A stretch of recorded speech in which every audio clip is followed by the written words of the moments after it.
Went for the spear. Knee by Punk. Knee by Punk to Uso. Uso made a critical mistake. Going to sleep by Punk. Jay collapses off the ropes. Back onto the shoulders of Punk. Punk with another GTS. Collapses into the cover. CM Punk is the World Heavyweight Champion. Here is your winner and the new World Heavyweight Champion, CM Punk. People ask Nikita Koloff, what they feel like when you hit your opponent with a Russian cigar. You know what they feel like. I take a word from this great Arnold Schwarzenegger. It's better than coming.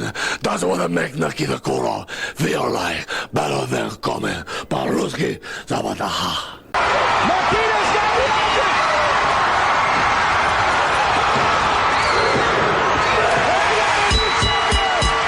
We got a new champion right here. A new World Heavyweight Champion. Nikita Koloff has defeated. I'm smart, you're dumb. I'm big, you're little. I'm right, you're wrong. And there's nothing you can do about it. It doesn't matter what you think. Shit! You didn't say that. Tell me you did not just say that. There's nothing anyone can do, there's nothing anyone can say. There's little can be done right now to make this go away. Cliched simple platitudes do naught to quell the dread. And the breadth and gravity just send me crawling back to bed. It's useless in this moment to say we'll get through this somehow. There's time enough for action, but that time isn't now. Soon we can start planning for what may come to be. But what I could really use right now is a bacon roll and a cup of tea. I don't need positive affirmations, I need to scream and bawl. The unrealistic expectations won't help with this at all. This is shit. Well, this is shit. I'm not expecting answers because they're out of your remit. I'm not looking for solutions, just for someone to admit that this is shit, this is shit, this is shit. Backbone Wrestling Network, welcome to episode 42 of The Shit Take. I am one of your co-hosts, Sean, joined as always with Keith by God Langston, or should I call him greetings from Allentown's Keith Langston. How are you, Keith? I prefer to think of myself as Shit Take Hands of Z Keith Langston. So okay. As long as you're on this feed, it's the Shit Takes. Hands of Z. You know, I mean, if anything, you always give me a hard time saying I don't plug the show enough. I don't plug Clash of the Champions that much either. So, you know, that's what I'm saying. You should. You know why? Because that's a very good pod too. You have some very good material. Isn't it the highest rated pod on our feed? Is the Clash of the Champions? Not anymore. It's not. It's in the top 3. I will say believe it or not, as this recording, the last time I looked, the last Hands of Z we did was the odd couple one. The odd couple one we did with Garvin teaming up with oh my god. Yeah. It pops the rating. I don't understand. I don't get it. Or Larry teaming up to go after the tag team titles. I don't know why that would pop a rating. I don't get it. I don't try to look at algorithms, not as anal as some of people. I don't know. Look, it's a unique taste. People enjoy it, which is all that matters. I'd love people to start commenting though on our stuff, like on either Apple Podcast or Podbean or whatever it is, because it would be fun to see like people's comments on things that we talk about. They used to do it on the YouTube videos all the time. Yeah. The YouTube videos they used to do it, and it's or the YouTube videos. That's true. Yes. Anyway, I'm great. How are you? Right. I am good. I'm ready to jump right into this shit. All right, rock and roll.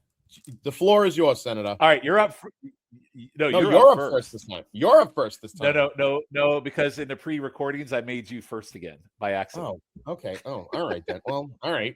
I'm giving you the floor to start. I'm giving you the floor. The floor is mine, Senator. Nice. All right. So here's my shit take. And like I think I had said last episode, this might be a hot take. I might get heat for this, but I'm sticking by it. And honestly, it's my true belief is that CM Punk, Chick Magnet Punk, Mr. Phil, whatever his name is, maybe the most overrated wrestler of all time. Of all time. Of all time. Like, that's a big, bold statement. It's a bold statement, nonetheless. Back to live action. Yes, I think he is. And all right, first thing I have to say is this, okay? When CM Punk had the pipe bomb, I was a fan. Wasn't really a fan before that, but I was a fan after that. I was a fan up until he left the WWE the first time.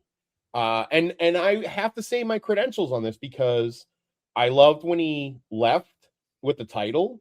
I loved when he showed up at Comic-Con at the I think it was like at the either the video game panel or the figures panel, and Triple H was there, and he showed up as a fan with his ticket and everything.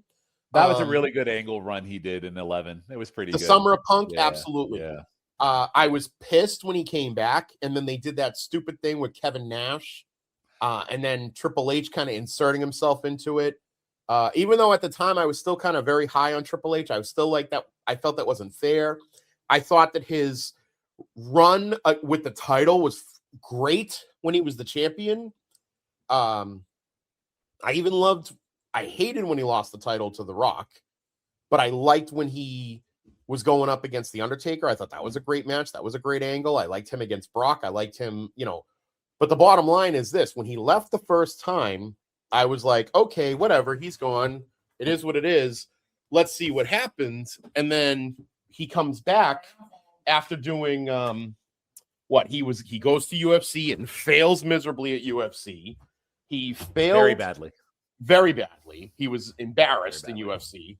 And then he goes to AEW finally, and immediately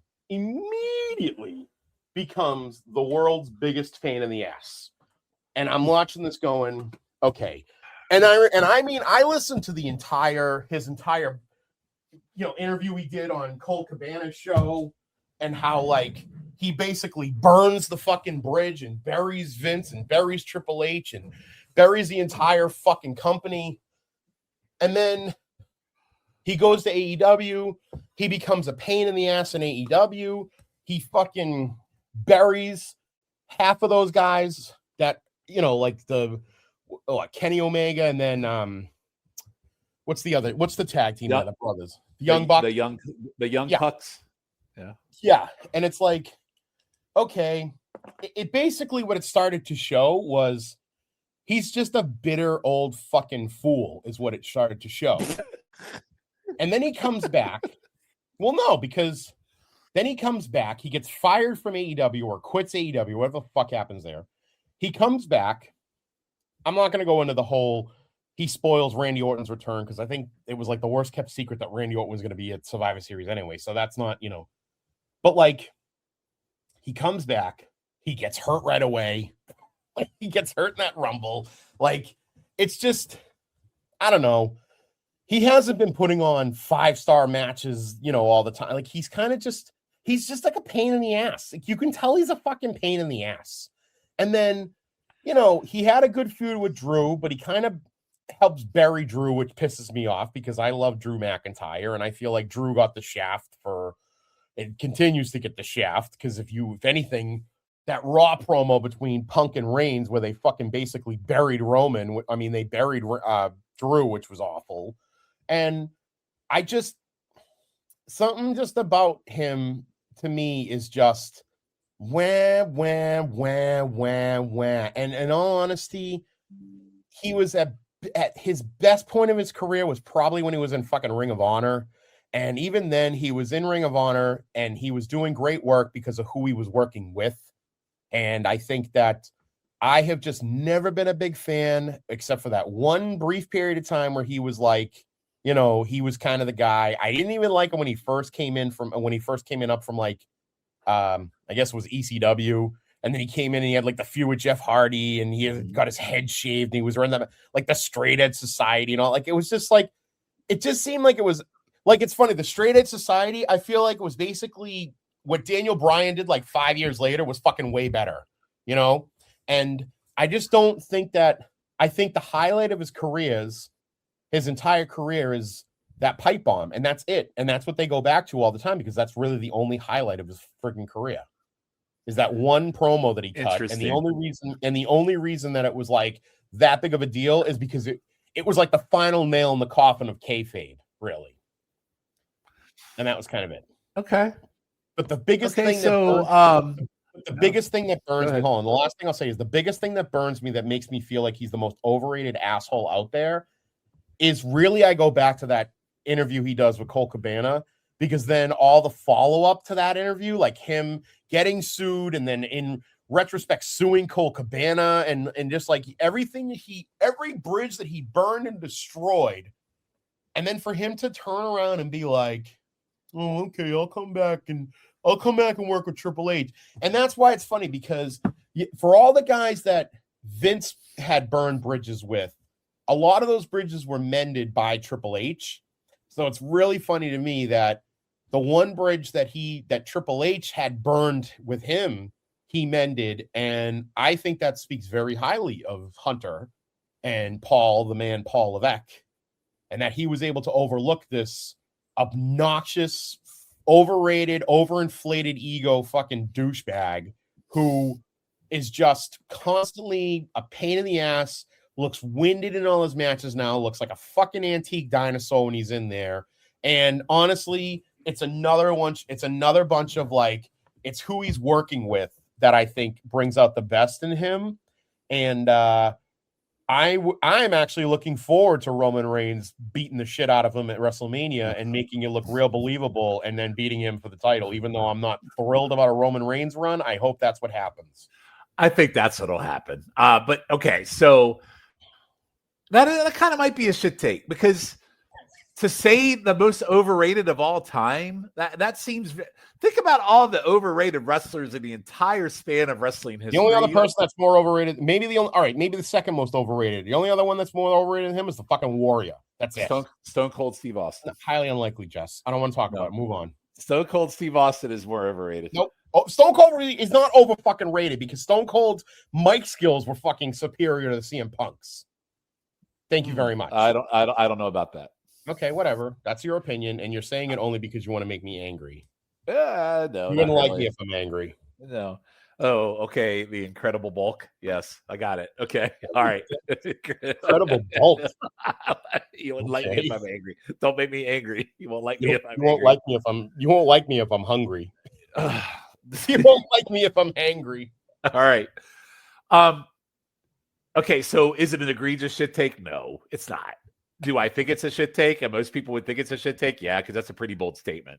Here's the thing. What I would agree with you on is he probably difficult and a pain in the ass? 1,000%. But to say like his whole 2011 run was great. The only reason why in Little South is because of Triple H booking. And it also went south because The Rock got involved because they wanted to do Rock versus Cena or whatever, right? So The Rock got involved and ruined his title reign. Then they put him in a ring with Ryback. Like he just had a bunch of booking things that made that run, like in the end, not be. It's still a celebrated run. He held the title in that two. The other, like back to AEW, I thought he put on some good matches. The problem is when he came to the WWF and he showed up in WWF, I feel like so it's been 2 years now since he showed back up, right? Is it 2 years? I think. WWE? Yeah, I think so. Yeah. Is it 3? It might be 3. No, it'll be 3 in November. It'll be 3 in November. Okay. But anyway, when he came in versus how he looks now, he looks like he's aged 50 years. He does. He looks old. He looks winded. You're right. I will say this. I thoroughly enjoyed his feud with Drew McIntyre. I enjoyed it with Seth Rollins. I thought his match with Gunther at SummerSlam was great. I loved it. Now, your point of that is saying he's always in the ring with people that could carry the load. Is that kind of your take? Yes. Because what I will tell you is the match that he won the title on with Jay Uso, that was a freaking botch fest disaster. Yep. It was sloppy. It was bad. Do I think CM Punk should be world champion in 2026? No. Do I think there's still star power? Yes. He should not be WWE champion at this stage in the game. I am with you on that. I still think he has the capability to put on good matches, but I think his time in the sun, he's got his WWE title reign. He had his AEW world title reign. He's getting his WrestleMania main events. I think he needs to go kind of on the side a little bit from a world title feud and start getting people in there and building new stars. We already talked about Gunther. We talked about Braun Breaker in our last episode. They got to start building new stars around Roman Reigns if Roman Reigns is the guy they go for, right? Because you're going to get big name value out of beating a Roman Reigns than you are out of a CM Punk at this point. So do I think your shit take is a shit take? Yes and no. It's yes and no. I think it's hard to say the worst of all time. So you're telling me there's only one more overrated wrestler of all time than CM Punk. Only one more.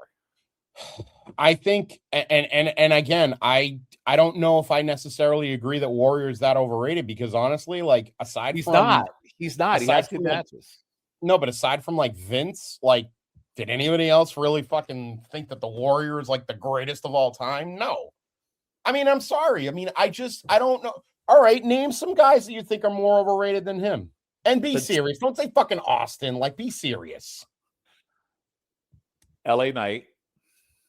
I don't think LA Knight's anywhere near the level of Punk. LA Knight is a Temu Stone Cold Steve. Yeah, but I don't know if anybody reveres LA Knight the way that they revere CM Punk.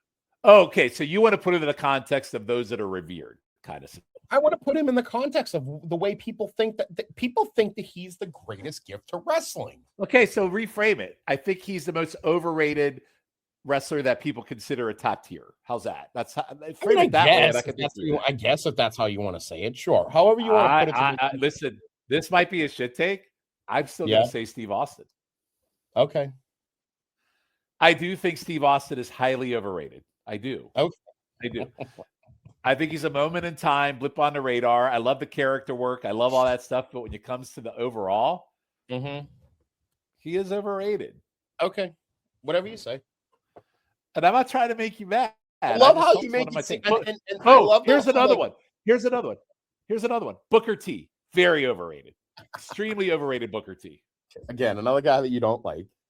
Okay, but he's overrated. Okay. What? Okay, so tell me why Booker T is better than CM Punk. I don't think that CM Punk. I don't think that Booker T is rated at the same level of CM Punk. I think most people would disagree that Booker T would be a top. I don't think anybody's putting Booker T on a Mount Rushmore of wrestling unless you're limiting it honestly to like black wrestlers. I mean, if you expand it to like anything more than that, I don't even know if you'd put Booker T on the Mount Rushmore of wrestling if you're talking about guys that were in tag teams that went to singles competitors. Like, I just don't think that Booker T makes anybody's Mount Rushmore of wrestling. But that's my theory. I mean, you know. Hang on. Now you got me thinking through this a bit. Now you got me now you got my juices flowing, you son of a bitch. That is Hulk Hogan more, is Hulk Hogan more overrated than CM Punk? I don't think so. And I think that I think I agree with you on that. And as much as I don't like Hulk Hogan and did not like Terry Bollea the man, I cannot take away his impact in professional wrestling. I got my favorite, most overrated person. A man called Stink. Stink. Okay. Okay. See, now, I don't know if I in ring, can't talk on a mic. See, I got you on that one a little bit. And the only reason, and with all due respect to Schiff, Sting is kind of terrible. I will admit that. All right, I will stop at Stink. and then I feel a little bit vindicated. I'll stop there. Okay. Sting's pretty bad. Sting is pretty fucking bad. I will say He's that another one that gets carried in ring with people. Yeah, because honestly, like, I mean, now don't get me wrong.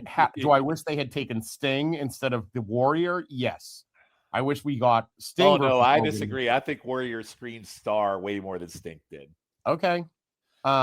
Think like a surfer with paint. Yeah, no, I mean maybe because Warrior was much more of like a juice head, and that's the kind of style that Vince wanted. But I was okay with the juice heads in the early. You know what? 90s. I think Sting had a lot of potential in the beginning, and it was really like him hurting his knee at that Clash really kind of, I think, destroyed him as a character. He sucked before that too. I know, but I think it destroyed him as a guy because I think but he was still developing up until that point. Hey, I think the biggest mismanagement of all time in NWA, Jim Crockett Promotions or whatever was probably Luger, if not Barry Windham, but Luger definitely. Like Luger and Windham would be big. Yeah. Luger and Windham, but like Luger should have absolutely been the guy that went 45 minutes with Flair at the first Clash. He's the one that should have beat Flair probably a couple times. If not, he should have been the one to beat Flair at Great American Bash. Yeah, 100%. He should have been the one that got the push to be the champion. Right. Not Sting. And if you wanted to go with anybody else, you could have gone with Windham, but Windham also did have that history of kind of flaking out. So just like Ron Garvin should have won the world title in 85 or 86 versus 87 when it was too late. Just saying. Did anybody win it in 86? Did he lose in 86? Yeah, Dusty Rhodes. Dusty and held it for a week. He held it for a week. I was gonna say, Dusty lost it pretty quickly, right? Yeah, he held it for 1 week. It wasn't the Dusty finish. The Dusty finish was at what was that? It was at Stockade 85. Yes. Yeah. That was the Dusty finish, right? Right. Yeah. He held it for 1 week. He won it at the Bash in 86 and held it for a goddamn week. So anyway, what was Stockade 86? Starrcade 86 was Flair versus Nikita. Oh, okay. Which transitions very well into our next shit take, Keith. You didn't even do that. Oh, there you go. Well, there we go. You didn't do that on purpose. That was very well done. I did not. Absolutely not. I genuinely forgot what Starrcade 86's main event was. That is symmetry of great podcast partners. I appreciate you for that. So with that being said, here comes my shit take. So Nikita Koloff. Now, yes. So, Keith, I don't know if you ever heard this, but when I did the NWA Crack and Roll podcast, episode 13, we scored an interview with Nikita Koloff, and he spent a whole hour with us. Wow. And kind of talking about, and knowing what I know now, I would have gone more in depth with him. Because obviously now that I've watched him in the AWA against Larry Zbyszko, I saw his whole NWA run. He was a very nice guy, very down to earth, very, very good guy. But then it made me think through Nikita Koloff a little bit. And I think he is an underrated key part of 80s wrestling that a lot of people don't talk about. Now, I did see that in the next convention they're doing in Parsippany in May. He's coming there. Nikita Koloff, by the way. He will be there. And we could get him on a pod interview for about $100 because he's part of this Pod Stars thing. We could totally get him if we ever do. But hear me out on this one. So he came into the business. He was in Minnesota. He's not Russian. He knew the Road. He went to school with the Road Warriors, and so he came into Crockett, green as a fucking diarrhea after you eat a pork sandwich. Very, very green. Very, very green. Green after eating a pork sandwich in Philly. That is correct. That is the best way I can put it. I think insiders and kayfabe would know what that means, and we'll leave that one alone. Absolutely. But he was green. Uncle Ivan Koloff took him under his wing, Ivan Koloff, and made him a Russian. But he became like this huge heel in the NWA. And obviously, this is at the time that the Soviet Union and the U.S. were at odds, and it was a big deal. And he wasn't filler. He was a central attraction. Like, he was red hot. He was one of the pillars holding it up. The Russian gimmick drew legit heat because Cold War America at the time was a big deal. Fans hated him so badly. Mhm. And he helped. I could say the same thing about Magnum TA. Magnum TA was so green. I almost feel like his feud with Nikita Koloff made both of them stars. He made Magnum TA a freaking household name that if Magnum hadn't got into his car accident, Yeah. because of that feud with Nikita, he would have been the next world champion. And they had a great best of 7 series that was unheard of back in the day during the Great American Bash. And then the pivot they did when he turned heat face after Magnum's accident. Yep. Oh my God. He went on. He was a straight superstar next to Dusty Rhodes. He was the number 2 face in all of the NWA. Number 2 face. Yep. And then he went on. He won the U.S. title from Magnum. He went on a feud with Luger. He made Luger a star because Luger won the U.S. title from him. Then he won the TV title from Tully. He just had such a good run. And then he had a situation where his wife got sick, got Hodgkin's disease, and passed away, and he stepped away from the ring. And he never really got that heat back. He came back in 92 to feud with Stink. And then he actually lost his career with a back injury to Vader. To Vader. So I just feel like he was out. And by the way, there were rumors that he was the one that was supposed to face Hulk Hogan at WrestleMania 2. They were looking at bringing him in to actually be the heel against Hogan because they wanted to do that whole thing, Hogan versus. And we asked him about that on the pod. And so I don't know. I just think that he is very underrated. I feel like he should be in a Hall of Fame based on the short time frame he was in. And I don't think he gets enough love from wrestling fans. Yes, he was green. Was he great in the ring? Could he cut a promo? Based on the time frame of when he was a star, I think he met what we needed at the time in the mid-'80s just for who he was. And then obviously that evolved out as we got into the 90s, and then he kind of phased out.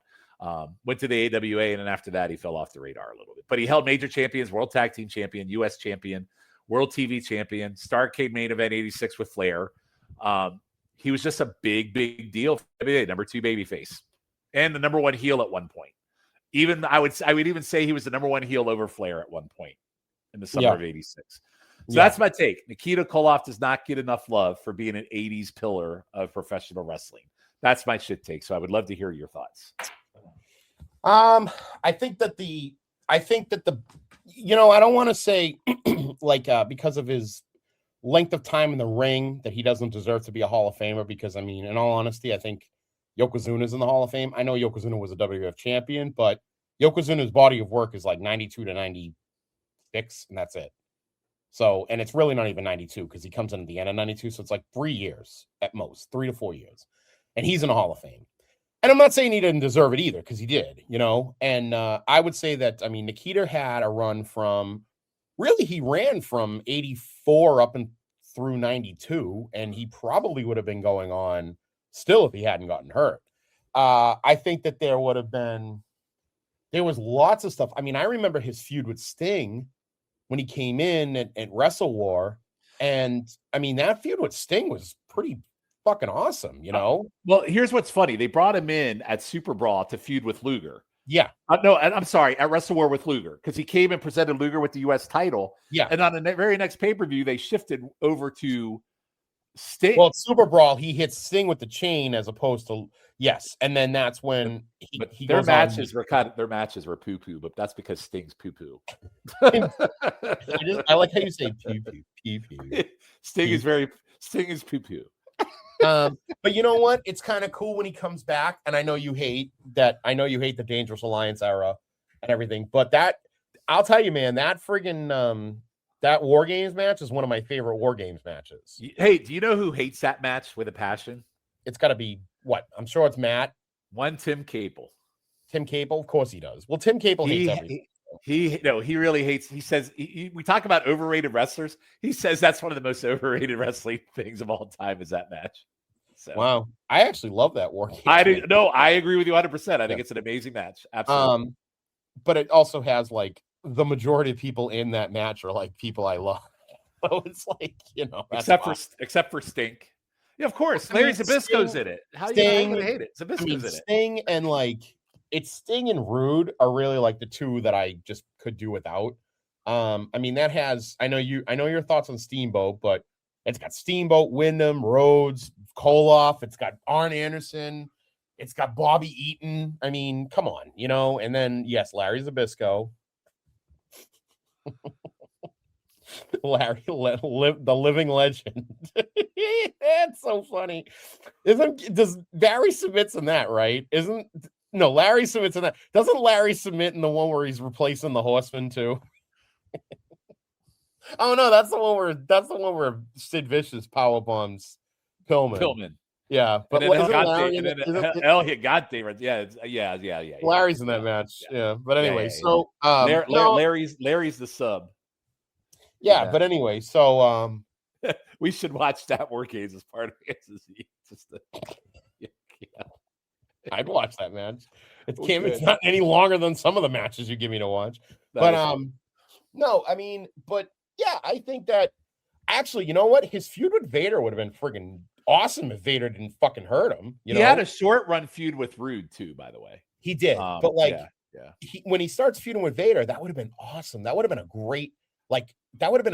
Vader put him out. Vader retired him. I know. And had Vader not, and I'm sure it was an accident, but like had Vader not hurt him, I think that would have been a great show against a great bunch feud against a big guy. Like that would have been a good guy. Because one of the things that Koloff brought was like pure power personified. Like you always thought you were in with like a brick shit house, and could he cut a promo? No. I mean, did he have to lean into the friggin' Russian angle so bad that he could barely talk? Probably not. But I also understand that at the time, and he says this, he talks about this, and I think it's his Dark Side of the Ring. He talks about how, like, he was told, like, kayfabe was legit. Like, he was told, like, listen, you have to do this. And being green as goose shit, he listened to his group. Like he listened to friggin' Ivan Koloff and he was like, no, we're gonna do this. You're gonna be my nephew and you need to be Russian. So it's the thing where like he's like, there were people that were, every time he would go to the grocery store, people were like, are you really Russian? And he would just be like, because he didn't want to give up, kayfabe. So I think that he is underrated. I think that he's not appreciated as far as like, I guess for lack of saying like even just a Russian heel, he's not as revered as say like a Nikolai Volkov is, or even an Ivan Koloff. You know what I mean? And I think he should be. I think he should get his flowers. He won multiple championships in a time when winning those championships meant a goddamn thing. Like even thinking about like the television championship, that meant something when you won it back then.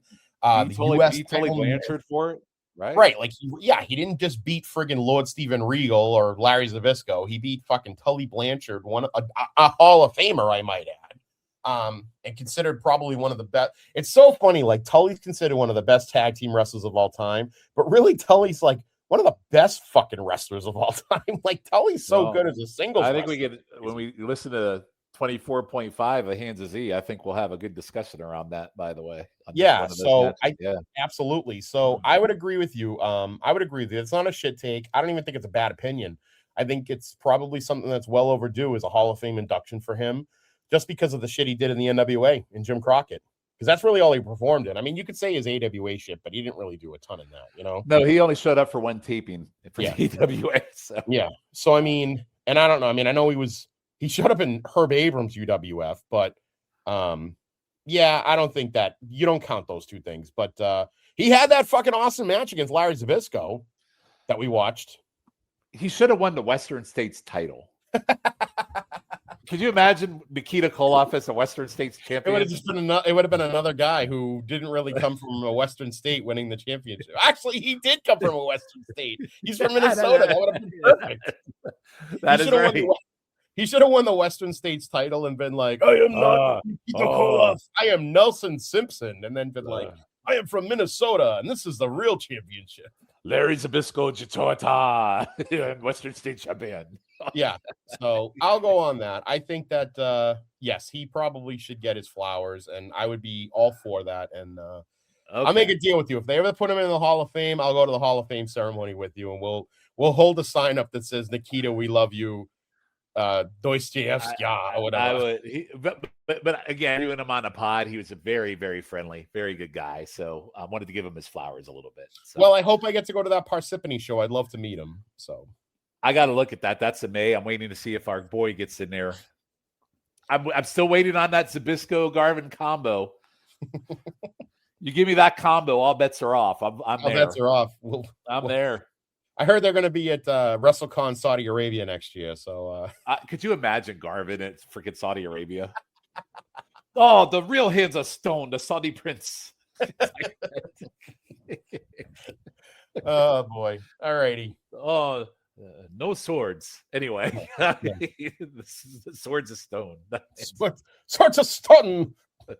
Anyway, Keith, anything you would like to plug before? Oh, please listen to everything that we do here on the Backbone Wrestling Network. That includes Hands of Z, the Shit Take, Clash of the Champ Bones, Movie Education of Logan Crosland, the new We Watch Comics Across the Arrowverse. Also listen to New Gen on a Mission. Please listen to the Cross Up every Monday morning. Logan does God's work, telling us all about what wrestling we missed the previous week. Listen to me on GFA Live with Petey Winson. Listen to Alakat with Keithy, Hail to the Keith. Take It Easy with Keithy on YouTube. Can Keithy Take the Heat on YouTube? And I think that's pretty much. Oh, and then, of course, I'm on whenever they run it on the Jenny Position, X Position, the #1 X-Men pod for the North-South Connection Podcast Network. So, I was just thinking, nothing says narcissist like your name in every pod. Keith, come on. That was funny. Why are you giving me that face? I'm messing with you. I'm not being serious. You look like you're getting mad at me. I'm not mad at you at all. Facially, you're getting upset with me. Listen, I never had anything when I was a child, so this is a big deal for me to have all this shit now. Keith, okay? I love all that material. Hey, I've been looking for the love and the flowers for years, and no one gives me any fucking flowers. Hey, take it easy. Take it easy with Sean. I'm going to change it to Take It Easy with Sean's friend Keith. Hey, they had the narcissist Lex Luger, the narcissist Keith A. Langston. Sounds great. Keith, I'm messing with you. I love the shows. I think need they're Bobby great. Heenan to misprint. I need Bobby Heenan to go, it's narcissist. I do. I gotta tell you, the Take It Easy with Keith, that one, the video one, the end of that is all timer for me. I could watch that on a loop. By the way, just like on a constant loop, I could watch it and I would be entertained for hours. Thank you. Or not. It's amazing. I'm giving you credit. When you see the video pod of that, everyone go watch that intro. It's very entertaining. And share, subscribe, comment. Tell us we suck. We love negative comments too. Pete and I get the biggest kick out of the comments that we get on Spotify. I was gonna say, what negative comments would you get for that show? That show is great. Oh, we've gotten negative comments absolutely before. Oh, absolutely. Oh, I think I read a few of them. Is like when you got into politics and stuff in the past. Right? People don't like teaching into politics. One person commented on me eating during the show. I think I remember seeing that one. Yeah. Like, Keith not eat anymore, and I was like, well, we recorded at fucking 7:00 in the morning. I'm having my breakfast. That's amazing. So, that's amazing. But other than all right. Yes, listen to everything on the Backbone. Obviously, me here, Hands of Z, Shit Take, Territorials back, which I enjoy doing. That's an easy one to do. Just kind of give my thoughts on past wrestling, current wrestling, anything going on. So, kind of going back in the heyday. The last one I dropped in February. I don't know what March is going to be yet, but I did want to. Did you ever hear George Michael Sports Machine, Keith, back in the day? No. Go listen to my Territorial for February and listen to that. I think you'll love it. I think you'll actually get a big kick out of it. Okay. So, all right. Anyway, so that is it. We will see you guys on the next episode of The Shit Take.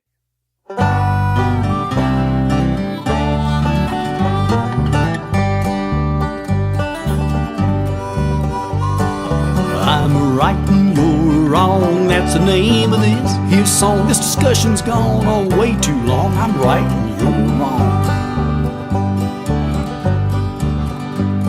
They say there's two sides to every scrum. My side's right and your side's dumb. That's the general rule of thumb. I'm right and you're wrong.